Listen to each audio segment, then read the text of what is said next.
اب آخر کیسے ہماری توبہ قبول ہو؟ سب کا دل چاہ رہا ہوگا کہ آج ہم کو اللہ سچی پکی توبہ نصیب فرمائے۔ توبہ کرنے سے پہلے ہم یہ جانیں کہ توبہ کی قبولیت کی علامتیں کیا ہیں۔ کیسے ہم کو معلوم ہو کہ ہماری توبہ، یہ والی توبہ قبول ہو گئی؟ ایک تو یاد رکھیں کہ توبہ کے بعد کی زندگی توبہ سے پہلے والی زندگی سے بہتر ہو تو یہ اس بات کی علامت ہوتی ہے کہ توبہ قبول ہو۔ دوسری بات، دوبارہ گناہ کی زندگی کی طرف واپس جانے کا ڈر لگا رہے گا۔ اگر یہ ڈر لگا رہے گا تو انسان احتیاط کرے گا ان تمام اسباب سے جن اسباب کی وجہ سے وہ پہلے گناہوں میں پھنسا تھا۔ تو یہ جو ڈر ہے یہ اس بات کی علامت ہے کہ اس کی یہ توبہ قبول ہوئی، تبھی اس کے اندر دوبارہ گنہگاری کی زندگی کی طرف واپسی کا ڈر بیٹھ گیا۔ نمبر 3، طبیعت گناہوں کی طرف راغب ہونا چھوڑ دے گی اور نیک اعمال کا شوق دل میں بڑھنے لگے گا۔ یہ بھی اس بات کی پہچان ہے کہ توبہ قبول ہوئی۔ پھر نیک لوگوں سے بڑی محبت ہونے لگے گی اور بار بار دل چاہے گا کہ ان کی صحبت میں وقت گزرے، ان کی خدمت کا موقع ملے، ان کی زیارت کا موقع ملے۔ انسان کے جب توبہ قبول ہوتی ہے تو اس کے دل کی یہ کیفیت بھی قبولیت توبہ کی ایک علامت بن کر سامنے آتی ہے۔ ایک نوجوان تھا، 20 سال اس نے نیکی کے گزارے۔ میرے عزیز نوجوان بہت غور سے سنیں، 20 سال اس نے نیکی کی گزارے، لیکن پھر ایک عورت کے چکر میں پھنس گیا اور اگلے 30 سال اس نے گناہوں کی زندگی میں گزارے۔ پھر بڑھاپے کے آثار جب نظر آنے لگے، سفید بال وغیرہ، تو اس کو پھر سے فکر پیدا ہوئی کہ یہ میں کہاں چلا گیا، میں بڑھا تھا کس طرف اور پہنچ گیا کہاں۔ تو پھر اب اس نے اپنے اللہ کی طرف واپسی کی اور اللہ تعالیٰ سے اس نے اب اپنے دل کی باتیں کہنی شروع کی۔ اس نے کہا اللہ سے کہ الہی اطعتک 20 سنة ثم عصیتک 30 سنة۔ اللہ 20 سال تو میں نے آپ کی اطاعت والی زندگی گزاری، پھر 30 سال میں گناہوں میں پھنسا رہا، اب میں واپس آنا چاہتا ہوں، کیا آپ مجھے قبول کر لیں گے؟ کیا آپ مجھے اب قبول کر لیں گے؟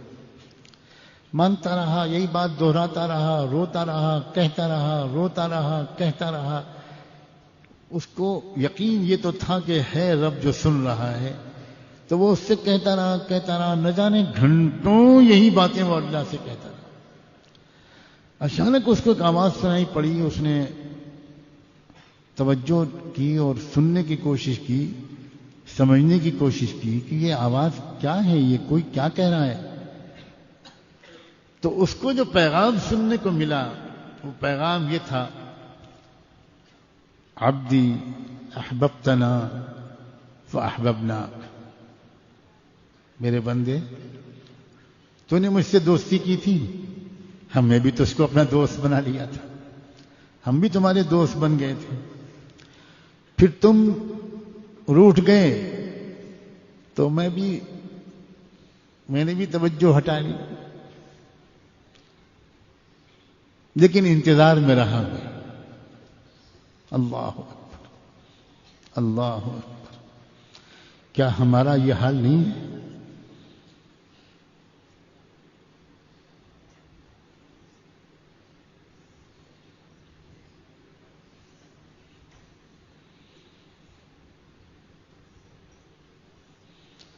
اللہ آپ ہمارے انتظار میں ہیں۔ اللہ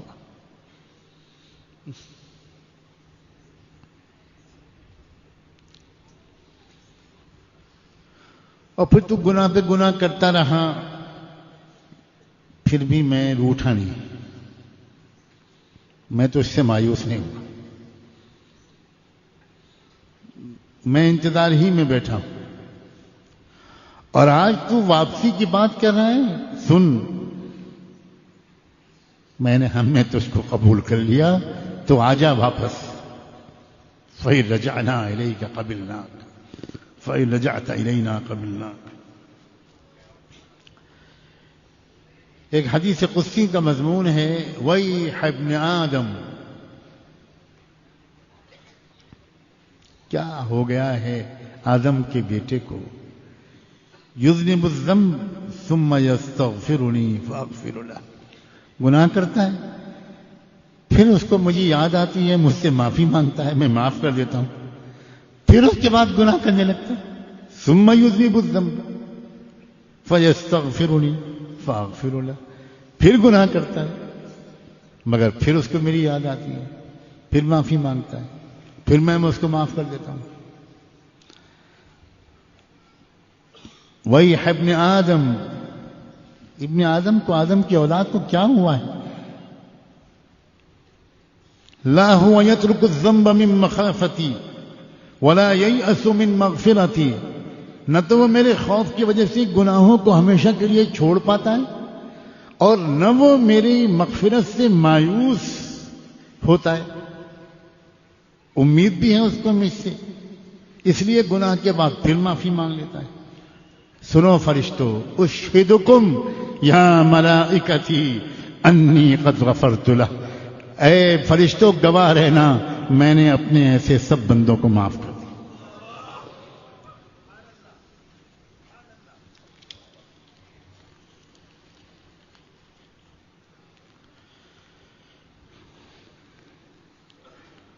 ایک نوجوان آیا رحمت دو عالم صلی اللہ علیہ وسلم کی خدمت میں، اور آ کر دہاڑے مار کے روتے ہوئے چیخ چیخ کر کہنے لگا، واہ ذنوبا واہ ذنوبا واہ ذنوبا واہ ذنوبا، ہائے میرے گناہ، ہائے میرے گناہ، میں ہلاک ہو گیا۔ حضور نے فرمایا ادھر آؤ۔ اس نوجوان سے کہا کہ جو میں کہوں ان الفاظ میں اللہ سے دعا مانگو۔ جی حضرت، کہو اللہم مغفرتک اوسع من ذنبی، اللہ گناہ تو میرے بہت ہیں مگر مغفرت آپ کی میرے گناہوں سے زیادہ ہے۔ ورحمتک ارجع عندی من عملی، اور اللہ مجھے اپنی نیکیوں سے تو کوئی امید نہیں ہے جتنی آپ کی رحمت سے امید ہے۔ پھر اس نے کہا بہت اچھا، اسی الفاظ کو دوہرا۔ پھر آپ نے فرمایا دوبارہ یہ دعا مانگو۔ اچھا پھر مانگو، اور اس کے بعد آپ نے فرمایا قم قد غفر اللہ لک، اٹھ جاؤ، اللہ نے تمہیں معاف کر دیا، اللہ نے تمہاری مغفرت کر دی۔ اللہ اکبر۔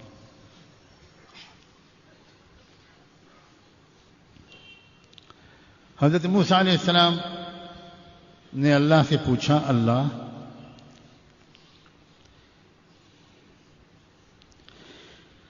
کوئی دعا مانگنے والا آپ سے جب پکارتا ہے، آپ کو کہتا ہے اللہم اللہم اللہم ربنا ربنا، تو آپ کیا کہتے ہیں اس کے جواب میں؟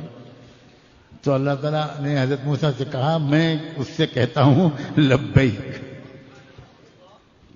بولو بولو میں حاضر ہوں۔ اب تک تو ہم نے یہ سنا تھا کہ حج اور عمرے پہ جانے والا یہ گنہگار بندہ اللہ سے کہتا ہے لبیک، آپ نے مجھے بلایا، میں حاضر ہو گیا۔ یہاں الٹی بات ہے، بندہ اللہ کو پکار رہا ہے تو اللہ کہتا ہے بندے میں حاضر ہوں۔ اچھا موسیٰ علیہ السلام نے پوچھا اگر کوئی بہت اللہ والا آپ کو پکارتا ہے تو آپ کیا کہتے ہیں؟ تو اللہ تعالیٰ فرماتے ہیں کہ میں جواب میں کہتا ہوں لبیک، ہاں ہاں کہو کیا بات ہے، تم تو میرے دوست ہو، کہو کیا بات ہے۔ اچھا موسیٰ علیہ السلام نے پوچھا اگر کوئی روزے دار انسان اپنے روزے کی حالت میں آپ کو پکارتا ہے تو آپ کیا کہتے ہیں؟ تو اللہ نے جواب میں کہا تب بھی میں کہتا ہوں لبیک، ہاں ہاں میں حاضر ہوں۔ اب موسیٰ علیہ السلام نے پوچھا اللہ اگر کوئی آپ کا گنہگار بندہ آپ کو پکارتا ہے تو آپ کیا کہتے ہیں؟ تو اللہ تعالیٰ نے جواب میں کہا موسیٰ میں کہتا ہوں لبیک لبیک لبیک۔ اللہ اکبر۔ بار اللہ تعالیٰ اپنے گنہگار بندے کے جواب میں کہتے ہیں بندے میں حاضر ہوں، بندے میں حاضر ہوں، بندے میں حاضر ہوں، بندی میں حاضر ہوں. بول کیا مانگنا چاہتا ہے؟ اللہ اکبر. موسیٰ علیہ السلام تو ایک خاص مزاج رکھتے تھے. ہمت کر کے اگلی بات پھر پوچھ ڈالی، اللہ اب جب اتنا آپ نے بتایا ہے تو اتنا بھی سمجھا دیجئے کہ نیک لوگ، روزے دار لوگ، ان سے تو آپ ایک بار میں کہتے ہیں لبیک، اور گنہگار سے 3 بار میں. یہ تو بات الٹی لگ رہی ہے. تو اللہ نے فرمایا موسیٰ الٹی نہیں ہے، بات یہ ہے کہ وہ نیک لوگ جب مجھے پکارتے ہیں تو ان کے ذہن میں کچھ نہ کچھ ان کی نیکیاں بھی ہوتی ہیں جن سے ان کو امید ہوتی ہے. مگر یہ میرا گنہگار بندہ جب مجھے پکارتا ہے تو میری رحمت کی سوا اس کو کسی چیز سے امید نہیں.